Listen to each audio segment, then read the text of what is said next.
आप सभी को होली की ढेर सारी शुभकामनाएं। दोस्तों आज है होली और होली के दिन घर में हर किसी के घर में कुछ न कुछ पकवान बनता है। किसी के घर में गुजिया बनती हैं, किसी के घर में दही बड़े बनते हैं, किसी के घर में आलू की दाल की कचौरियाँ बनती हैं। तो इसी तरीके से हमने भी आज डिसाइड किया था कि आज हम बनाएंगे दही बड़े। दही बड़े बनाने के लिए मैंने यूज़ की है मूंग की दाल, और वो भी धुली हुई मूंग की दाल को मैंने ओवरनाइट सोक करने के लिए रख दिया था, और सुबह सुबह उसका पानी निकाल कर मैंने उसका पेस्ट भी रेडी कर लिया था। अब इस एक पतीली में मैं भरकर पानी रख रही हूँ। पानी चाहिएगा हमें जो बड़े बनेंगे उसको भिगोने के लिए।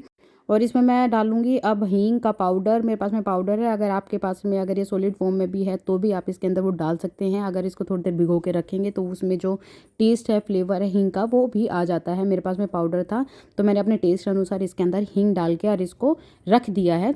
फिर जो मैंने मूंग की दाल का जो पेस्ट बना रखा था उसे मैंने जार में से निकाल कर एक बर्तन में रख लिया है, और यहाँ पर कढ़ाई भी गरम कर ली है। मैंने यहाँ पे जो ऑयल यूज़ कर रही हूँ वो यूज़ कर रही हूँ मस्टर्ड ऑयल, और ये 1 बाई 1 मैं इसमें बड़े उतारना स्टार्ट कर रही हूँ। इस तरह से थोड़े छोटे छोटे मैं बड़े बनाऊँगी। बड़े मैं बिल्कुल छोटी छोटी साइज़ के बना रही हूँ, क्योंकि यहाँ से बड़े जब अच्छी तरह से पक जाते हैं उसके बाद हम पानी में जो हींग का पानी हमने बना के रखा हुआ है उसके अंदर सोक करने होते हैं, तो उसका जो साइज़ है वो थोड़ा सा बढ़ जाता है। बिल्कुल ही धीमी गैस पर पकाना होता है और उनको पकने में थोड़ा सा टाइम भी लगेगा, इसलिए इस बीच में जो टाइम मिलता है उसके अंदर हमें अपनी दही रेडी कर ली है। दही को हमें फेंटना पड़ता है बिल्कुल अच्छे तरीके से, और मैं इस तरह से लकड़ी वाली जो रई होती है उसी से इसको फेंट रही हूँ। आपके घर में जो भी अवेलेबल है आप उससे दही को अच्छे से फेंट सकती हैं। आजकल मार्केट में बहुत तरह की रई आती है, आपकी स्टील की भी आती है, इलेक्ट्रिक ग्राइंडर भी आता है, जिससे आप अच्छे तरीके से जो दही है उसको लस्सी में कन्वर्ट कर सकते हैं। हम नॉर्मली जो डेली रूटीन में भी इसी तरह की जो ये लकड़ी वाली है इसी से ही दही से लस्सी बनाते हैं।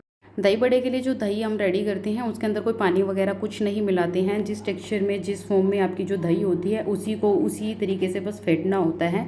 पानी वगैरह अगर मिलाओगे तो वो पतली हो जाती है, और उसमें जो बड़े में डालोगे ना तो उसका टेस्ट खराब हो जाता है। बड़े जब हल्की गैस पर सिकते हैं ना तो बिल्कुल टाइट टाइट हो जाते हैं, और हमें इसी तरह से टाइट बड़े हैं वो सेकने होते हैं, क्योंकि पानी में जब इनको डाला जाता है ना तो इनका जो टेक्सचर है वो सॉफ्ट हो जाता है। अगर दही बड़े बनाने के लिए सबसे अच्छा जो मेन रोल होता है वो यही होता है कि बड़े किस तरीके से सेके गए हैं, क्योंकि अगर थोड़े से भी अगर कच्चे रह जाते हैं ना तो पानी में घुल जाते हैं। अब देखिए इतने टाइट थे ये, पानी में जैसे मैंने इनको डुबो के रखा है ना तो ये टूट नहीं रहे हैं। अगर अंदर से इनको देखोगे ना तो बिल्कुल अच्छे से पके हुए हैं।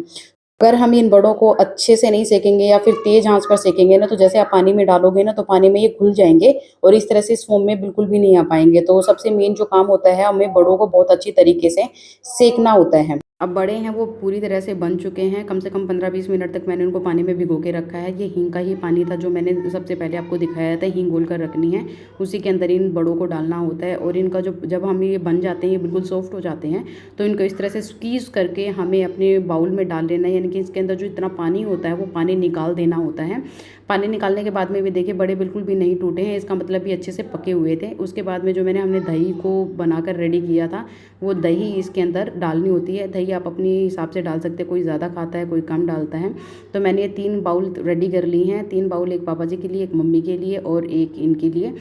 दही के बाद इसमें मैंने डाल दिया है भुना हुआ जीरा और लाल मिर्च का पाउडर और नमक। आप उसमें ये सब चीज़ें अपने टेस्ट अनुसार डाल सकते हैं। इसके बाद में जो मेरे दही बड़े हैं वो बनकर बिल्कुल रेडी हो गए हैं। उम्मीद करती हूँ कि आपको ये वीडियो पसंद आई होगी। अगर मेरी वीडियो ये पसंद आई है तो प्लीज़ मेरे चैनल को सब्सक्राइब करना। इंस्टाग्राम और यूट्यूब पर है मेरे चैनल का नाम ग्लोरियस गिगल्स ऑफिशियल, और फेसबुक पर है मनीषा संजय सिंह। तो please, thank you so much.